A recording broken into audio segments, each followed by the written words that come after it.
Hello everyone. This is the welcome session for class 12th, the students who have recently been promoting to class 12th and have psychology. We are starting a new batch for session 2025 and 26, where we will cover each chapter one by one. And I have planned कि मैं हर रोज एक session लूँ और if not every day then at least alternate day एक session लूँ and उसमें हम 45 minutes around का सेशन लेंगे जितना चैप्टर कवर होगा उतना चैप्टर करेंगे एक एक चैप्टर को हम काफ़ी डिटेल में करेंगे पीवाईक्यू सॉल्व करेंगे उसके सेशन के बाद जब सारे चैप्टर्स एक चैप्टर पूरा हमारा खत्म हो जाएगा सारे सेशंस के बाद हम एक टेस्ट रखेंगे रिवीजन क्लासेस आएगी सो काफ़ी कुछ प्लान है and ask your doubts in comments तो मैं उसके ऊपर छोटी छोटी वीडियोस या शॉर्ट्स लेकर तुम्हारे डाउट्स भी क्लियर कर दूंगी this is what I have planned if you have any suggestions do comment in the comment section. And if you still feel ki this is not enough, so you can also contact me for online classes and I can refer you tutors or educators जो online classes लेते हैं. In this video, I'm going to introduce the syllabus, class 12 syllabus and paper pattern. Practical में marks distribution कैसा होता है, theoretical paper जो हमारा 70 marks का आता है उसमें marks distribution कैसा होता है. So let's start. सबसे पहले हमारे इस सेशन में 12th क्लास में 7 चैप्टर्स हैं तो last year you had 8 chapters अभी एक चैप्टर कम हो गया है 7 चैप्टर हैं. Chapter number 1 is variation in psychological attribute जो हमारा बेस्ड है इंटेलिजेंस पर आईक्यू पर क्रिएटिविटी पढ़ेंगे हम इसके अंदर आईक्यू डिस्ट्रीब्यूशन हमारा पॉपुलेशन में कैसा होता है वो पढ़ेंगे. आईक्यू को मेजर करने के लिए कौन कौन से टेस्ट हैं कितने टाइप्स के टेस्ट हैं वो पढ़ेंगे. फिर गिफ्टेडनेस क्या होता है वो भी पढ़ेंगे. आईक्यू डेफिशिएंसी क्या होती है वो भी पढ़ेंगे. तो दिस इज चैप्टर जो फोकस करता है हमारे इंटेलिजेंस से रिलेटेड एट्रीब्यूट्स. इंटेलिजेंस को अभी तक कितनी सारी थ्योरीज के थ्रू एक्सप्लेन किया गया है किस किसने इंटेलिजेंस पर रिसर्च की है स्टडी की है ये सारी चीजें हमारी फर्स्ट चैप्टर में है. इसका वेटेज है हमारा 13 मार्क्स का. अभी आगे एक स्लाइड में सारी वेटेज लिखी होगी बट इस चैप्टर की वेटेज है हमारी 13 मार्क्स की. Then we have self and personality. Self and personality chapter को हम 2 पार्ट्स में डिवाइड कर सकते हैं. First part is about self वो शॉर्ट पार्ट है काफी छोटा सा है and next part is about personality जो कि हमारा मेजर चंक है चैप्टर का. तो सेल्फ में हम पढ़ते हैं कि टाइप्स ऑफ सेल्फ क्या होते हैं सेल्फ का मतलब क्या होता है सेल्फ हम अपने एक्शंस कंट्रोल कैसे कर सकते हैं सेल्फ कॉन्सेप्ट क्या है सेल्फ एस्टीम क्या है सेल्फ एफिकेसी क्या है. तो बहुत सिमिलर से वर्ड्स हैं जिनमें बहुत मेजर डिफरेंसेस भी होते हैं. तो पहला पार्ट हमारा सेल्फ के बारे में हो गया. Then we have personality.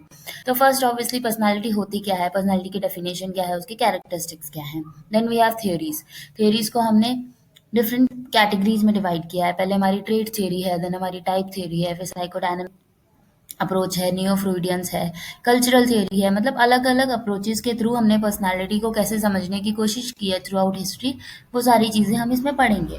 Then once we are done with theories उसके बाद है हमारा असेसमेंट पार्ट. तो फिर आता है कि हम पर्सनालिटी को कैसे मेजर कर सकते हैं या कैसे असेस कर सकते हैं. तो उसमें वी हैव डिफरेंट टेस्ट और इसी चैप्टर से हमारा एक प्रैक्टिकल भी आता है जो कि हमारे ईपीक्यू आइसेंक पर्सनैलिटी इन्वेंट्री.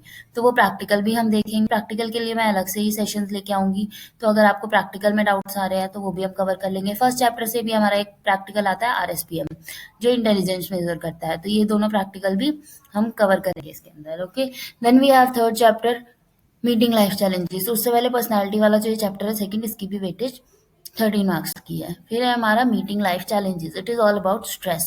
इसके अंदर हम देखेंगे कि स्ट्रेस की डेफिनेशन क्या है. स्ट्रेस के टाइम पे जब वी आर फीलिंग या जब वी आर एक्सपीरियंसिंग स्ट्रेस तो उस टाइम पे हमारी बॉडी में क्या क्या चेंजेस आते हैं हमारी बॉडी कैसे उसके रिस्पॉन्स में रिएक्ट करती है क्या क्या हम उस टाइम पे फील करते हैं कौन कौन से टाइप के हमारे रिस्पॉन्सेज होते हैं टू स्ट्रेस. जैसे जब मैं स्ट्रेस फील कर रही हूँ तो मेरे कुछ इमोशनल रिस्पॉन्सेज होंगे कुछ बिहेवियरल रिस्पॉन्सेज होंगे कुछ कॉग्निटिव रिस्पॉन्सेज होंगे.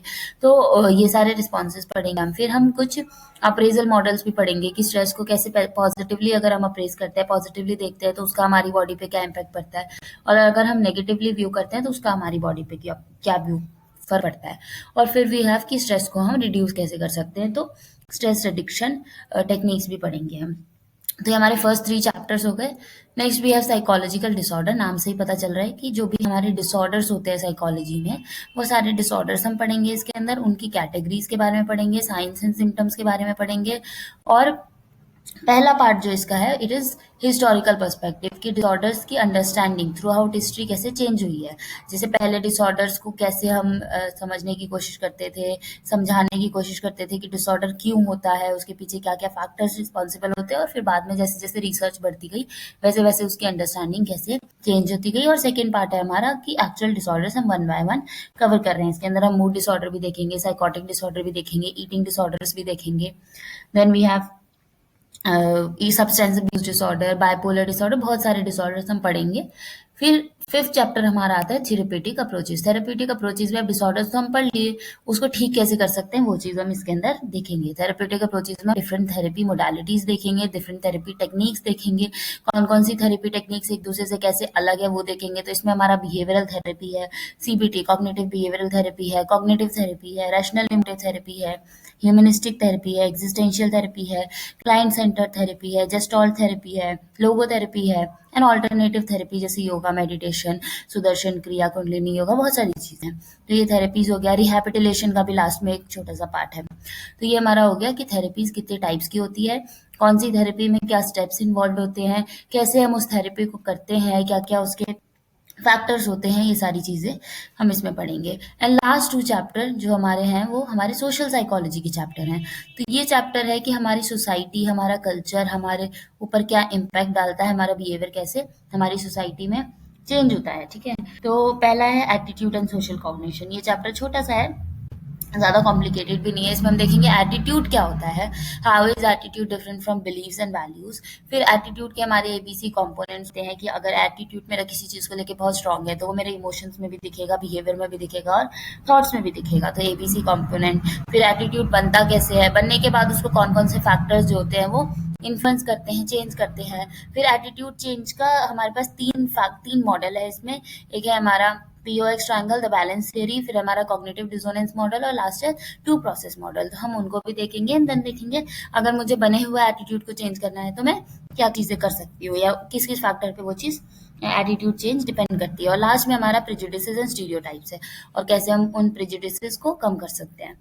ये हमारा इस चैप्टर में। And then we have 7 chapter, social influence and group processes. Social influence मतलब सोसाइटी का, हमारे आसपास के एनवायरनमेंट का हमारे बिहेवियर पे क्या इम्पैक्ट पड़ता है, हमारे थॉट्स पे क्या इम्पैक्ट पड़ता है।